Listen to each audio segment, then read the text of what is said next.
Hi people, today we're going to be talking about this marvelous book, House of Hunger by Alexis Henderson. And I have to say that this book for me was an autobui, because when I read her debut novel, The Year of the Witching, I was pleasantly surprised because I did love that book. And what I remember the most after having read it like some time ago, it's the atmosphere of the book, how it made me feel.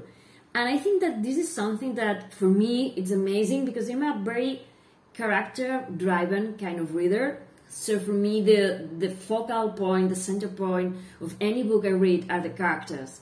And whether or not they're well constructed, it's usually what makes me like a book or maybe don't like it as much. But in this book, in The Year of the Witching, the atmosphere, the creepiness, the eeriness of the book, it's something that I did love, and I keep digging while I was reading the book. And after all this time since I read it, it's the thing that I remember most vividly.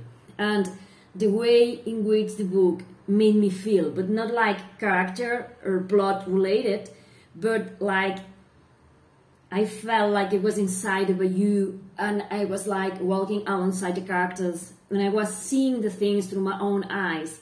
The way in which Alexis Henderson described everything, it made it like you can almost touch it and feel it, and it was amazing. So yeah, as I was saying, when I saw that she was getting a second book published, and one that looks as gorgeous as this one, and it's like kind of a retelling maybe of Elizabeth Bathory, but also it's like very gothic, southern.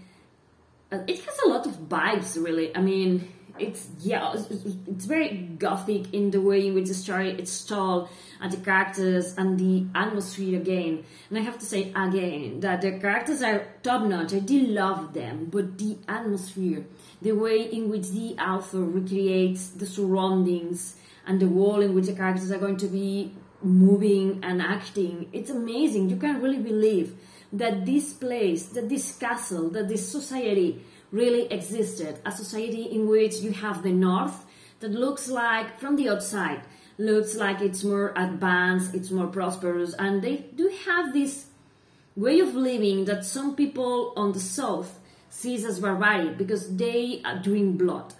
And they have this whole system in which they have blood maidens that are like not servants. They are there to serve their masters, but with their body and their blood. So they give of themselves to those masters who drink blood. And there's people in the south that sees that as barbaric, as like, you know, it's not normal to drink the blood of other people. It's like they're leeches.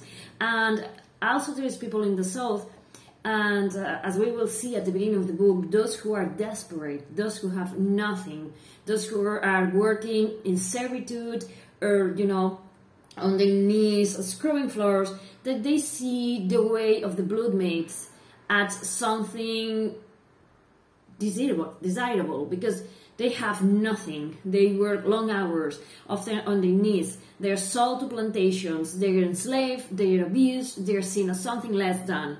So this idea of living in those castles, in those mansions, of having nice dresses, or having nice clothes, and having someone who protects them and somehow loves them.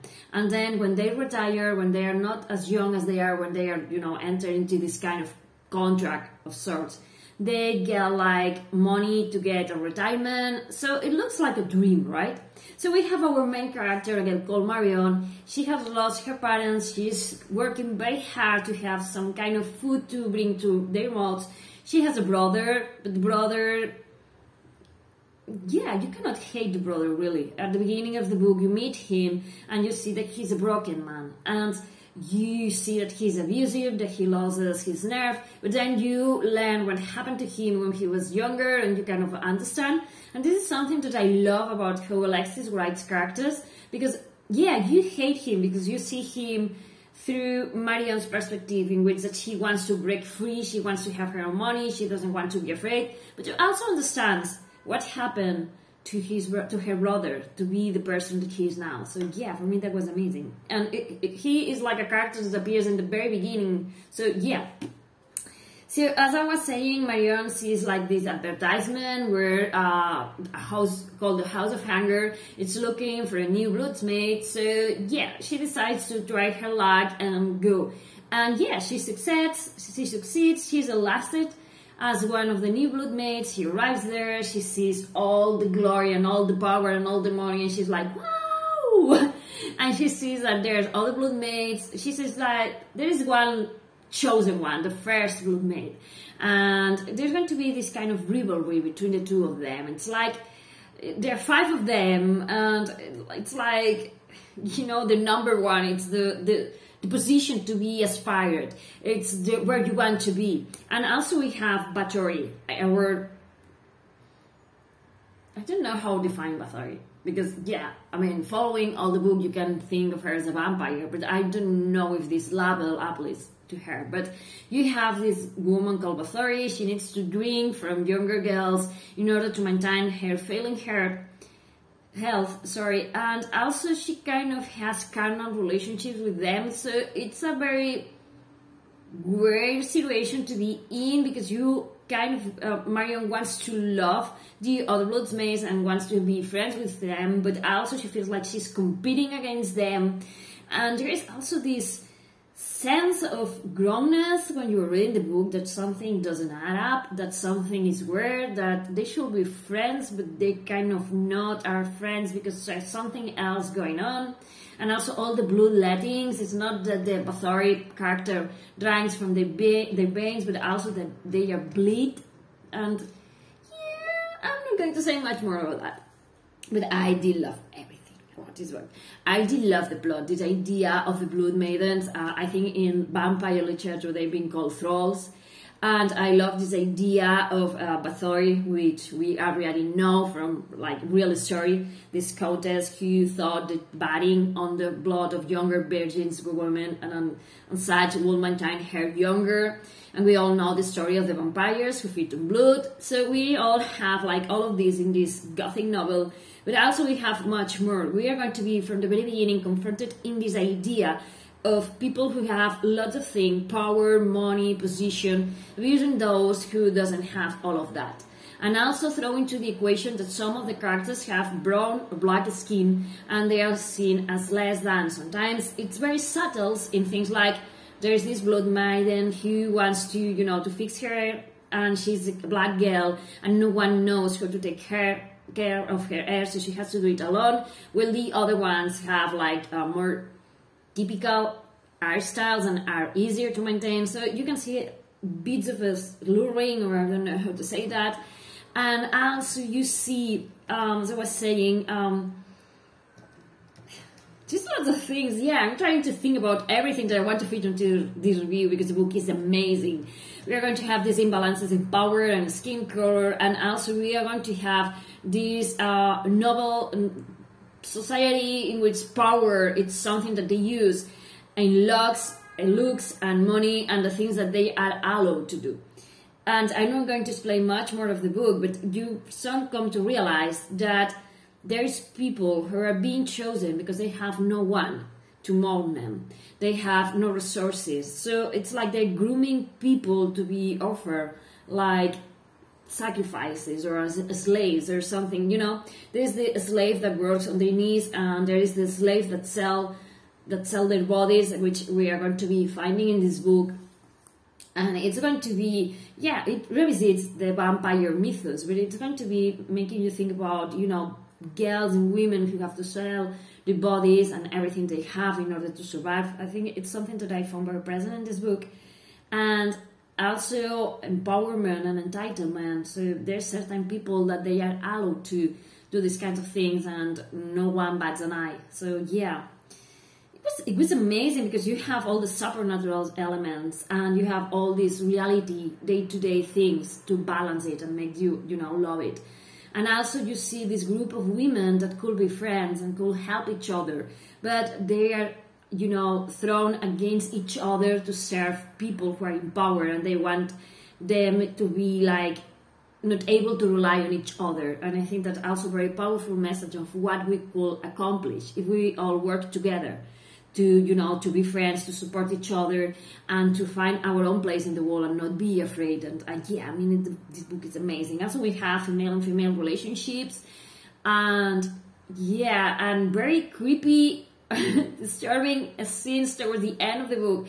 And there's going to be this mystery about, yeah, we are serving this person. We know that she needs blood to you know, to nourish herself. But what is happening? What are those noises that we sometimes hear during the night? What are those hidden passageways inside the castle? What is this, you know, all control that they want to exert on people? What's really going on when you peek closer? That, you know what I mean? Yeah, I mean, I don't know if I'm making more sense. I just finished this book. I love it. I mean, if you love The Year of the Witching, I think this one is 100% times better than that one. I cannot wait to see what Alexis Henderson writes next, because for me she's amazing. I mean, the world building that she created in this book, it's so solid that you can believe it really exists. The societies, and when I say societies, I mean the differences between the North and the South, but also, you know, between all the castles and all the different houses of, you know, hunger, fog, whatever. And the characters are amazing, very well rounded. You feel for Marion, you understand what she's going through, from, you know, going from having nothing, having everything, and this awakening she has somewhere along the line. I'm not going to say much more about that. And yeah, even Bathory, which can be seen as a bad character, maybe, I don't know, but you can also understand her point of view.